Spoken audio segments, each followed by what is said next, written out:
Сәлеметсіздер ме, құрметті оқушылар? Бүгінгі 126 сабақтың тақырыбы сан есім.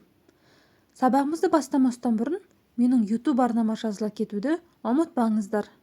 Олай болса сабағымызды бастайық. Бүгінгі сабақтың мақсаты мәтіннен сан есімдерді табамын. Мәтін мазмұны бойынша сұрақтар құрастырамын.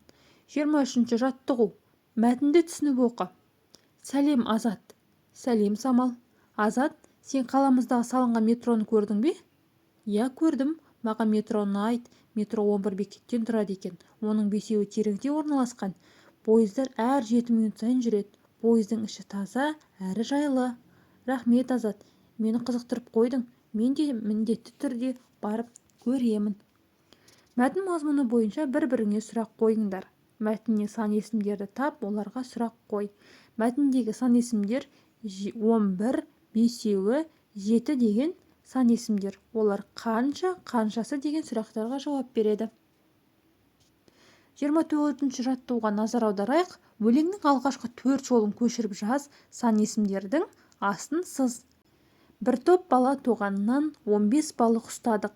Бөліскенде оларды әркімге тиді 3 балық. Сынайым бір ал сені, бала саны қанша еді? Өлең саған ұнай ма? Өлеңдегі сұрақтың жауабын тап. Бұл жерде өлеңдегі сұрақтың жауабы 5 бала болады. Себебі 5 баланың әрқайсыны 3-ден беретін болсақ, барлығы 15 балық болады екен. Бұл жерде сан есімдер 15 және де 3 деген сан есімдер. Келесі 25-ші жаттығу. Сенің туған өлкеңде не бар? Дәптерге жазғанда сол барлардың тұсына қосу белгісін қой. Не жоқ? Оның тұсына алу белгісін қой. Жоқтарын өзің қосып толықтыр. 26-ші жаттығу. Саған алыстан бір қонақ келді дейік. Сен оған туған өлкеңнен қай жерлерін көрсетер едің? Ал оның туған өлкесі туралы не білгің келеді? Осындай сұрақтар арқылы бір-біріңе сұхбаттасыңдар.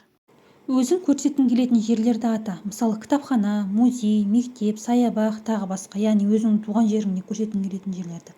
Ал егер оның туған жерінен сен не көргің келеді? Мынандай сұрақ қойсаң болады. Сенің туған жеріңде саябақ бар ма? Қанша мектеп бар? Қандай музей бар? Тау, өзен бар ма? Тағы басқалар. 27-ші жаттығу. Ребусты шешуіндегі сөзді қатыстырып сөйлем құрап жаз. Бұл жерде ребусты бір қазан деген сөз шығады. Бір қазан жыл құстары. Наурыз айында ұшып келіп, өніп өсіп, қараша айында жылы жаққа ұшып кетеді. Жерорта Каспий теңізінің оңтүстік жағалауында, оңтүстік Азияда қыстайды.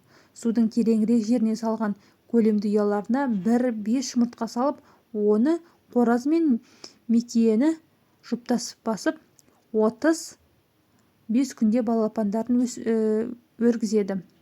Балапандары 70-75 күн өтісімен ұядан ұшады.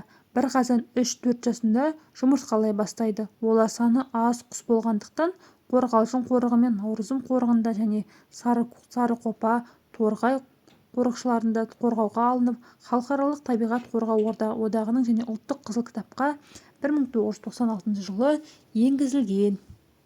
Құрметті оқушылар, осымен біздің бүгінгі сабағымыз аяқталды. Келесі сабақта жолыққанша аман сау болыңыздар.